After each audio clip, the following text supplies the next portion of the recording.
Bienvenue dans ce chapitre de formation où je vous propose de voir ensemble la démarche pédagogique à travers 5 points que nous allons voir succinctement dans cette présentation qui va durer 20 minutes. Donc à travers 5 points qui va nous mener précisément vers le rôle et les actions de l'entraîneur. Et on va voir du staff de manière générale. Je propose donc de d'évoquer cette démarche pédagogique à travers tout d'abord l'analyse systémique, ok, comprendre que vous faites partie d'un système. Donc en fait, on va dézoomer avant d'aller vers l'éducateur. D'abord, on va partir du mouvement général, on va partir du global, on va partir d'un système, ok, système club. Ensuite, dans un deuxième point, nous verrons très rapidement sur une slide comment on peut périodiser et avoir un plan d'action très général avec des grandes lignes, des très très grandes lignes sur une saison. Sur le point numéro 3, un élément assez important, je pense, à prendre en compte dans sa tête, c'est ce qu'on va appeler l'iceberg de l'entraînement. D'accord? À savoir que euh, on a souvent tendance à croire que tout se résume sur le mardi, le jeudi, le dimanche, donc c'est-à-dire quand je suis là sur le terrain en train d'animer, mais en réalité, il y a une partie immergée de l'iceberg, à savoir tout ce qui va être préparation justement de cet entraînement-là. Et enfin, sur le point 4 et le point 5, c'est là où nous allons nous attarder plus précisément sur le rôle et action des membres du staff. Alors, je vous propose de partir directement dans la séquence donc, numéro 1, avec notamment l'analyse systémique. Alors, effectivement, il me paraît important de faire un dézoom, d'accord? Parce qu'en fait, on fait partie d'un système, et avant de comprendre les rôles de chacun et ses actions, il va être nécessaire pour moi de voir un petit peu le système général. Alors, encore une fois, dans cette présentation, je vais rester volontairement très général. Je vais tracer des grandes lignes. Bien entendu, après, ce sera à vous, suivant votre contexte, votre environnement, à l'adapter. D'accord? Mais en tout cas, ce que je souhaite avant tout, c'est de vous donner des idées, vous donner des possibilités, des choses que l'on peut faire. Voilà. Et faire émerger en vous des choses intéressantes ou vous conforter sur certaines choses. Alors, un club, un président, et après, on va s'attacher, nous, sur la partie sportive et un manager, pourquoi pas, un manager sportif, qui vont donner les grandes orientations. Ensuite, on va avoir quoi? Après, on va avoir un éducateur, un adjoint, et ça, on va dire qu'on va être sur le minimum pour constituer une équipe, déjà. M8, M16, peu importe. Donc ça, on est là, on est bien sûr sur une équipe. Maintenant, on va rajouter peut-être un éducateur référent et une personne pour l'administratif. Donc là, déjà, on étoffe notre staff. Ce qui va être intéressant avec ces deux personnes-là, c'est qu'en fait, on peut avoir une deuxième équipe. D'accord? Par exemple, en moins de 10, on a une équipe avec la deuxième année, une équipe avec la seconde année, peut-être. Ou une équipe forte, une équipe moins forte, ou des équipes mixtes. Et comme ça, on a là, ici, une catégorie qui peut venir fonctionner. D'accord? Maintenant, cette catégorie-là, elle va fonctionner avec d'autres catégories. Par exemple, la M8 avec les M10, ou les moins de 16 avec les moins de 19, ou voilà, j'ai pas d'autre exemple. Donc l'ensemble, donc plusieurs catégories. Donc là, on voit deux catégories, ça peut former un pôle. Par exemple, les cadets et les juniors. Il y a deux équipes en cadet et deux équipes en junior. Ça forme un pôle, le pôle jeune, le pôle performance, si vous voulez, peu importe. Ce qui va être intéressant là-dedans, pourquoi pas, c'est de mettre en place un coordinateur qui va coordonner l'ensemble de ce pôle. Excusez-moi. Maintenant, ce qui peut se passer, c'est que dans un club, il y a un autre pôle. D'accord? Donc, encore une fois, le pôle DR, le pôle jeune. D'accord? Donc, il va y avoir plusieurs pôles. Et tout ça, l'ensemble de ces pôles vont constituer effectivement le club. Et vous allez peut-être vous retrouver sur la partie. Maintenant, ce qu'on va faire, c'est que, comme promis tout à l'heure, nous allons voir sur la deuxième partie le plan d'action. Une saison que j'aime bien découper, moi, sous forme de période. D'accord? Donc, une périodisation en trimestre. Ok? Pourquoi pas une intersaison? La pleine saison de octobre à mars, et enfin, pourquoi pas les phases finales, les plateaux, les tournois de fin de saison, toutes ces choses-là. Du côté du club, on voit deux côtés club et le côté ligue, d'accord? Côté club, ce qui peut être intéressant, c'est au début de diagnostiquer et de planifier, d'accord? On va staffer, on va mettre des choses en place, on va évaluer pour pouvoir partir dans notre saison. Et dans notre saison, du coup, on va s'entraîner, on va matcher, on va observer, on va réguler, on va rentrer comme ça dans un cercle ou dans un cycle d'itération. Et à la fin, avril, mai, juin, c'est le temps de déjà penser à la saison prochaine en recrutant et en staffant pour repartir sur notre cycle. Au niveau de la ligue, en ce qui concerne, ça va être tout ce qui va être en formation, les brevets, les BPGEPS, les diplômes d'État et tout ça. Donc du coup, sur l'intersaison, il peut être temps de s'inscrire. D'accord. Alors, certains diplômes, ça va commencer plutôt sur mai-juin, effectivement. Ensuite, on se forme, voilà, sur cette période-là. Et enfin, sur la fin de saison, on valide ou on réactive.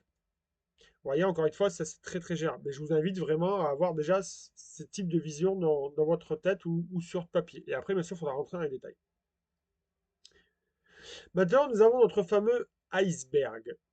D'accord? Avec l'iceberg d'entraînement, on le voit ici en haut à droite, comment on va venir animer une situation. Mon objectif principal à travers ça, c'est vous faire comprendre que tout simplement animer une situation, mais finalement c'est ça, c'est peut-être 20, 30, 40, 50% des choses à faire. Et finalement, alors j'avais pas jusqu'à 50 du coup, mais 20-30%. Et finalement, le plus gros du travail va se passer ici, en fait. Tout ce qu'on ne voit pas, en fait, tout ce que le joueur ou la personne extérieure, les parents, ne voient pas forcément, ou les supporters. Ok. Donc pour être bien focus ici, parce que l'objectif quand on anime, c'est d'être focus sur nos actions, sur nos rôles, sur notre technique de communication, pour être vraiment dans le moment présent avec les joueurs. Mais pour moi, il va être nécessaire effectivement d'être fort et d'avoir tout préparé en amont. Moins on sera préparé ici, plus ici on sera défocus et moins l'entraînement marchera. Et après on dira que c'est les joueurs, c'est le temps, enfin on trouvera pas mal d'excuses. Alors que pour moi c'est ici que tout va se jouer. Donc ça le système on l'a déjà vu. Donc c'est très important d'avoir une communication entre vous.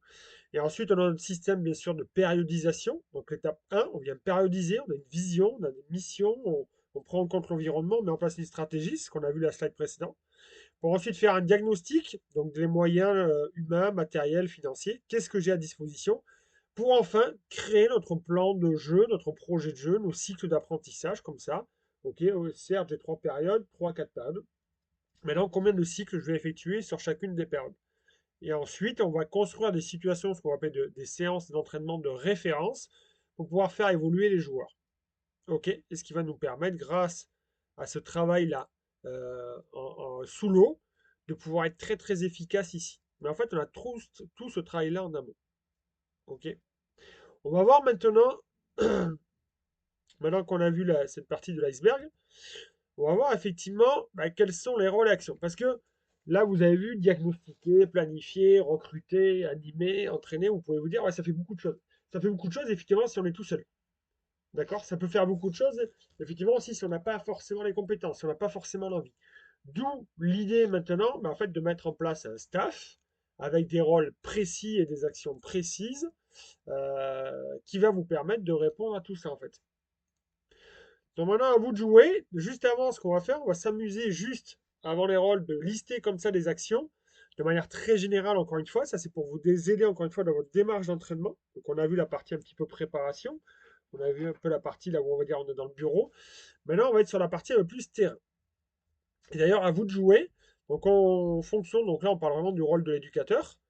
On va voir ça en fait sur avant, pendant et après l'entraînement. Ok, quelles vont être les actions avant, pendant et après l'entraînement? Avec l'interaction entre les différentes personnes. Éducateur, entraîneur, dirigeant, joueur, entraîneur, et à la fin, les parents, les joueurs, les dirigeants, les éducateurs. Donc on va voir ça en 3 temps. Premier temps ici, je vous laisserai faire le jeu à la maison, vous pouvez mettre sur pause. Ok. Mais vous avez le avant, pendant, après. Là, c'est une sorte de jeu de, comment on appelle ça, de dessin. Ok. Dessine-moi, dessine, c'est gagné. Je ne sais plus comment ça s'appelle ce jeu. En tout cas, vous dessinez. Donc là, j'ai dessiné pour vous. Et en fait, il faut retrouver à quoi ça correspond. Par exemple, cette image-là, avant, qu'est-ce qu'il faut faire? Là, le terrain, les plots. Ah, il faut peut-être installer son terrain. Il faut peut-être revoir ses objectifs ici. Là, peut-être qu'il faut, je sais pas, rentrer en cohésion, être motivé les uns avec les autres. Ok. Voilà, vous réfléchissez comme ça. Peut-être que là, il faut poser des questions. Là, c'est pendant. Peut-être valoriser là ici en bas à gauche. Voilà, essayez de réfléchir un petit peu à quoi ça correspond. CL, CN, comportement, L comme quoi, N comme quoi. Enfin voilà, réfléchissez un petit peu, mettez sur pause. Qu'est-ce qu'on fait avant, pendant, après? On passe à la slide suivante où là, je vous donne un peu plus d'indicateurs avec le début des mots. Ok, donc effectivement, là, il y avait objectif spécifique peut-être. Là, effectivement, il y avait le terrain, le matériel, les actions installées, régulées, IR. Voilà, se motiver, SM, TT peut-être comme tenue. Voilà, essayez de voir un petit peu. Donc là, on voyait qu'il y a trois actions là aussi, accueillir, animer, dynamiser, faire le bilan. Ok, qu'est-ce qu'on fait exactement? Ça veut dire quoi? Et enfin, après. Allez hop, on va découvrir les réponses ensemble. Donc effectivement, voilà, vous avez cette fiche-là, qui n'est pas exhaustive, qui est assez générique, qui peut correspondre aussi bien chez les petits que chez les plus grands. En fait, l'idée à travers cette fiche-là, moi je le vois comme ça, c'est comme une sorte de checklist ou de to-do list de je suis éducateur, c'est quoi mes actions avant, pendant et après l'entraînement. Et peut-être qu'il serait intéressant, donc ça, là on est en mode de staff, vous régulièrement quand vous faites vos réunions, pourquoi pas de ressortir cette fiche et vous dire voilà, est-ce que ça, on le fait? On le fait, on le fait pas? Oui, non. On le fait, on le fait pas? Oui, non. Voilà, vous couchez juste, on le fait, on le fait pas. On le fait, on le fait pas. Et peut-être qu'à un moment donné, si vos séances se passent pas forcément bien, peut-être vous allez dire, ah oui, ça effectivement, se placer, se déplacer, on est moins bon, on le fait moins. Encourager, valoriser, c'est vrai qu'en ce moment, on est plus dans la réprimande et un peu pessimiste que finalement être dans la valorisation. Voilà, donc moi je vous laisse vous poser vraiment toutes ces questions-là. D'accord? Et en fait, cette fiche-là, il faut vraiment la voir dans ce sens-là. C'est une fiche qui peut vous aider pour optimiser, maximiser, améliorer vos entraînements. Alors, pour terminer, on va passer sur une partie qui va être, enfin, qui est la partie majeure pour moi de de ce document, de ce chapitre. C'est les rôles et actions du staff. Ok. Donc, on va voir ensemble, effectivement, ben, c'est quoi un staff? Est-ce qu'il y a des différences entre les différentes catégories? Et tout d'abord, on va voir qu'est-ce qui se passe au plus haut niveau. Comme disait Andrew Carnegie, les leaders de demain seront ceux qui délègueront, donneront leur confiance et feront grandir les autres. Donc je ne vous cache pas, mais qui peut être intéressant effectivement de pouvoir déléguer. Donc, par exemple, on le voit ici avec le staff de l'équipe de France féminin, on voit qu'il y a un entraîneur, des assistants, un kiné, un prépa physique, un team manager, un docteur, un analyste. Là, on voit aussi que Galtier il est réputé pour justement la NASA, hein, un petit peu, hein, de s'être entouré. Donc là, on voit le staff sportif, mais derrière, il faut savoir qu'il y a en tout une trentaine de personnes avec des data scientists, des analystes, des médicaux, enfin voilà, tout un tas de personnes. Donc, bien sûr, là, c'est le niveau pro, hein. Et pour autant, regardez ça, avec notre ami ici, je ne sais pas si vous le connaissez, mais il fut une certaine époque, dans les années 60, 50, 70, c'était pas rare que le capitaine, le leader, soit aussi entraîneur, qui prenne les choses en main, il s'entraîne, en même temps, il entraîne les autres. Après, il y a eu la mode, l'entraîneur était le joueur qui arrêtait. Et par contre, c'est l'entraîneur-chef, quoi. Avec lui, il avait son ballon, et c'est lui qui dirigeait un petit peu tout. Voilà, donc par exemple, Jacques Fourou, jusqu'aux années 77, vous voyez, sélectionneur du 15 de France 91-90, en fait, transition immédiate, de joueur à entraîneur. Ça, aujourd'hui, ça me paraîtrait un peu plus compliqué. Donc, en fait, l'évolution du métier d'entraîneur de rugby, ça implique quoi? Ben, du management, de la préparation mentale, nutrition, des aspects juridiques. Enfin, ça nécessite de maîtriser en fait tout un tas de compétences. Et forcément, plus on veut être efficace, ben, plus soit on maîtrise ses compétences, ben, soit on va chercher les compétences. Donc pourquoi? Enfin, c'est quoi les facteurs? L'évolution des sciences de la performance, des dispositifs, plus d'enjeux financiers. Il y a aussi une médiatisation hein, du rugby. Voilà, la DTN et Tech 15 qui œuvrent dans ce sens-là, notamment avec différents BF, différents diplômes, et bien sûr la structuration aussi et l'économie. Serge Lahirle, très vite, le fait de se regrouper, de s'unir autour d'un projet, l'envie d'enrichir nos connaissances, nos compétences, nous amène donc à réfléchir ensemble. Voilà, on dit bien qu'il y a une intelligence collective et qu'ensemble, on peut aller un petit peu plus loin. Alors, l'exemple du Stade Toulousain, pour avoir quelque chose de marquant, j'ai pris le Stade Toulousain parce que pour l'instant, c'est un petit peu le modèle. On a deux managers. Voilà, on parle souvent du Gomola, mais il faut savoir qu'il y a aussi Jérôme Casalbou. Là, on a une palette d'entraîneurs. Donc là, c'est juste pour l'équipe 1, hein, d'accord? Avec l'entraîneur des avants, il y a l'entraîneur des skills, l'assistant de l'entraîneur des avants, il y a l'entraîneur des arrières et l'entraîneur de la défense. On a aussi tout ce qui est organisation, avec la logistique, la coordination administrative, voilà, avec des adjoints aussi. Et en fait, tout ce qui est médical, les mécanos, kinés, ostéopathes, médecins, voilà. Donc voilà. Voilà un petit peu, donc on le voit, 2 et 3, 5, 10, 12, 14, 16 personnes pour une équipe d'une trentaine de joueurs. Donc maintenant, en route pour le prochain entraînement, là, en définissant les acteurs de notre équipe. Ok. Bien sûr qu'on a un modèle, mais on n'est pas non plus des pros. Donc là, l'idée, c'est de pouvoir définir une liste de missions à accomplir pour faire briller notre équipe. Donc on va définir d'abord les acteurs, après on verra les différentes missions. Alors là, ce que je vous propose, effectivement, ça va être de scinder en deux, et on va d'abord faire le staff EDR, et après on fera le staff, effectivement, pour le jeu à 15. Donc si jamais vous n'êtes pas concerné par l'EDR, vous passez directement sur le jeu à 15. Allez, on va enflammer les esprits. On voit ici, il y a 2, 4, 5. Il y a 5 rôles, 5 principales, 5 acteurs. Est-ce que vous arrivez un petit peu à voir un petit peu qui c'est? On voit un chef d'orchestre ici. On voit ici quelqu'un avec un phare, une abeille travailleuse, un sculpteur. Allez, c'est parti.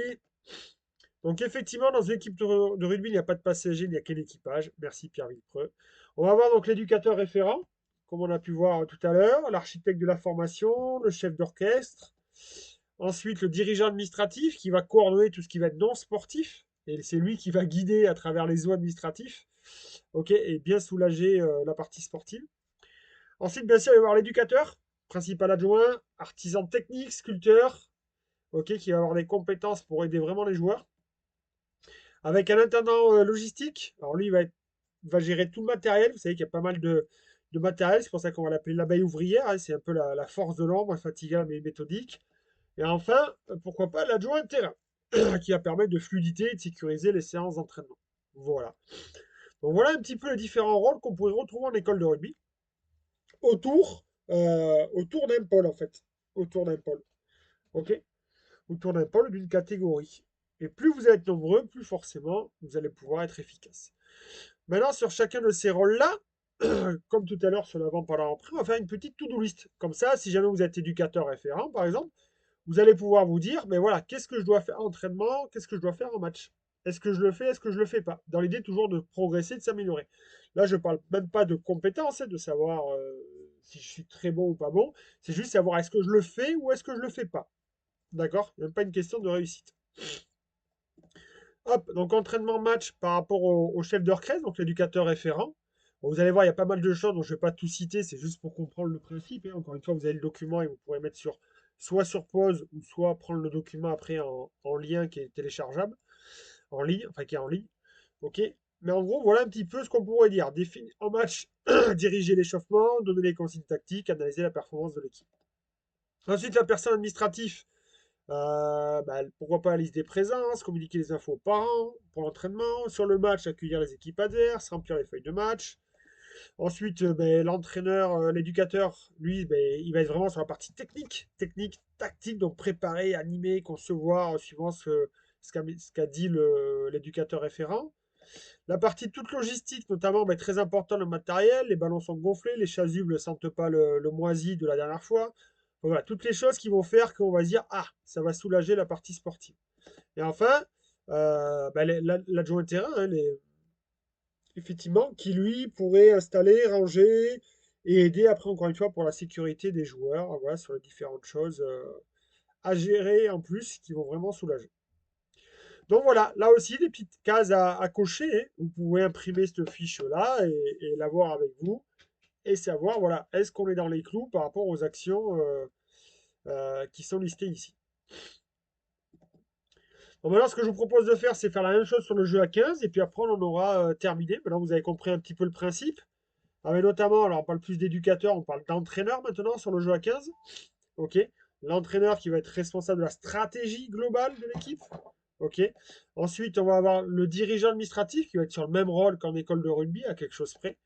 Et enfin, on a un entraîneur des arrières et un entraîneur des avants, avec plutôt un chorégraphe et un responsable de l'attaque et tout ça, avec du jeu de ligne arrière, et un forgeron qui va devoir façonner la puissance brute des avants, notamment à travers le jeu de la conquête et des lancements de jeu. Voilà. Et enfin, l'intendance logistique, qui est toujours là au rendez-vous. Et on va rajouter un soigneur kiné, parce qu'effectivement, c'est vrai que c'est à partir des minimes cadets du jeu à 15 qu'effectivement, les blessures commencent à arriver, les impacts sont plus costauds, les joueurs grandissent, donc forcément, la santé physique, récupération du joueur commence à prendre une part importante. Et comme vous l'avez vu dans le staff du staff toulousain, il y a quand même 5%, 5 personnes attachées aux soins. D'accord? On parle même pas là des prépas physiques ni quoi que ce soit. Parce qu'un joueur qui est hors circuit, c'est un joueur, c'est terminé, quoi. On l'a pas, quoi. Il est performant, il n'est pas performant, non. Là, on l'a pas du tout. Donc très important. Même jeu que tout à l'heure, avec les rôles sur les actions, pardon, sur l'entraînement et match.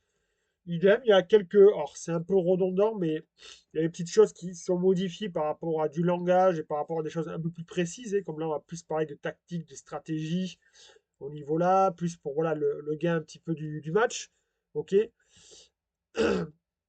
Ici, on a toujours la personne administrative qui s'occupe des choses qui vont être un peu plus officielles, un peu plus réglementaires. Donc là, il y a pas d'erreur à faire. En fait, le joueur, s'il a passé la licence, il ne joue pas. S'il y a une erreur de licence, une erreur de maillot, il faut savoir aussi combien de premières lignes, combien de remplaçants. Enfin voilà, il y a des petites choses à maîtriser au niveau administratif. Ok, les temps de jeu, les remplacements et tout ça. Au niveau des entraîneurs, ben eux, ça va être un peu plus spécifique par rapport à leurs compétences. Ok, et par rapport à leur spécialisation au niveau des jeux au poste, au niveau des phases de jeu bien spécifiques. Ok, voilà. Et bien sûr, après en match, ils vont se concentrer ben, sur leur rôle qui leur est attribué, ce qui va leur permettre d'être un peu plus efficace que l'entraîneur principal qui doit tout voir.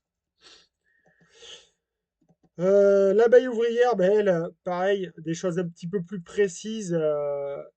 Voilà. Et enfin, le médical, ici, qui peut participer à l'échauffement des joueurs, qui peut réaliser déjà des petits tests. Vous savez, par rapport au fait, tu peux jouer, on arrête les commotions et tout ça. Ça peut être bien d'avoir quelqu'un avec vous qui s'y connaît, qui peut être plus lucide que vous, parce que vous, il y a d'autres enjeux.